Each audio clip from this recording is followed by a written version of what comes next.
করছে। এই যে দেখুন পাশে একটি অনুষ্ঠান চলছে, রিক্সা শ্রমিক এবং ব্যাটারি চালিত যে যানবাহন, তাদেরকে হঠাৎ করে তাদের যানবাহন নিষিদ্ধ করা হলো। ওবায়দুল কাদের সাহেব নিজেই বলেছেন তার হাতের যে ঘড়ি, সেই ঘড়ির দাম অনেক দাম, অনেক মানুষ বলে 50 লাখ টাকা। তিনি যে সানগ্লাস পরেন সেটাও অনেক দাম, লক্ষ টাকা ছাড়িয়ে যাবে। যার সানগ্লাসের দাম এত, যার ঘড়ির দাম 50 লাখ টাকার উপরে, তিনি এই ব্যাটারি চালিত রিক্সাওয়ালা, এই রিক্সা আর এমনি যারা সাধারণ রিক্সাওয়ালা যাদেরকে তিনি নিষিদ্ধ ঘোষণা করলেন, তিনি কি এদের মর্ম বুঝবেন? উনি কি জানেন যারা এক বেলা খায় না দুই বেলা খায়? উনি কি ওবায়দুল কাদের কি জানেন যে তারা যে পরিশ্রম করে, যে তারা যে রিক্সা চালায়, তারা যে ব্যাটারি চালিত যান চালায়, সেই টাকা দিয়ে, সেই উপার্জন দিয়ে তার সন্তানকে স্কুলে পাঠাতে পারে কিনা? তাদের সন্তানরা তো বিভিন্ন দেশে বসবাস করছে।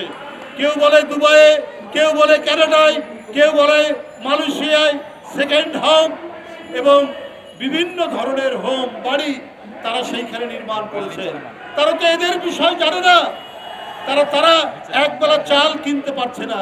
যে দেশে আলুর দাম এই সিজনেও 55 টাকা 50 টাকা, এটা কি ওবায়দুল কাদের সাহেব জানেন? ওবায়দুল কাদের সাহেব জানেন না, উনার নেত্রী শেখ হাসিনাও জানেন না। কারণ ওনাদের প্রত্যেকটা নেতা এবং নেতাদের আত্মীয় স্বজন বিদ্যুৎ খাত থেকে কোটি কোটি টাকা নিয়ে গেছেন, বিভিন্ন উন্নয়নের নাম থেকে কোটি কোটি টাকা পাচার করেছেন। শুধু টাকা পাচারের আরব্য উপন্যাসের কাহিনী প্রতিদিন আমরা সংবাদপত্রের পাতায় আমরা পড়ছি। সুতরাং ওই ব্যাটারি চালিত রিক্সা চালক আর ওই রিক্সাওয়ালাদের করুণ কাহিনী কি করে জানবেন ওবায়দুল কাদের সাহেবরা? কি করে জানবেন শেখ হাসিনারা?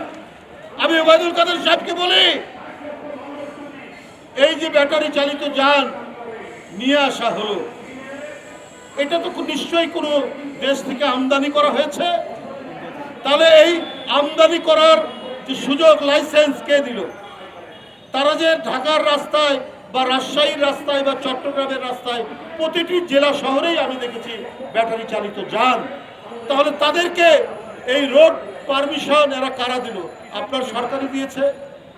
এই যে যারা ইম্পোর্ট করেছে তারা তো আওয়ামী লীগের লোক, তারা তো আওয়ামী লীগের ব্যবসায়ী, তাহলে আওয়ামী লীগের আত্মীয় স্বজনের ব্যবসায়ী। তারা কোটি কোটি টাকা ইনকাম করলো ব্যাটারি চালিত যান নিয়ে এসে। আর এই যে গরিব ব্যাটারি চালিত যান আর রিক্সা চালকরা, তারা ভাড়া নিয়ে এইটা চালাতে গিয়েই দোষ হয়ে গেল। ওদের পেট ভরবে না, আপনাদের পেট ভরে বদ হজম হবে, তারপরেও টাকা দরকার আপনার লোকদের। আপনার এদেরকে ঘাটে ঘাটে টাকা দিতে হয়। আপনার প্রশাসনের লোক টাকা নেয়, স্থানীয় যুবলীগ ছাত্রলীগকে চাঁদা দিতে হয়। এত ঘাটে ঘাটে টাকা দেওয়ার পর যতটুকু তাদের উপার্জন হয়, এইটা দিয়ে কোনো রকমে চাল কিনে তাহলে ডাল কিনতে পারে না, আর ডাল কিনলে চাল কিনতে পারে না।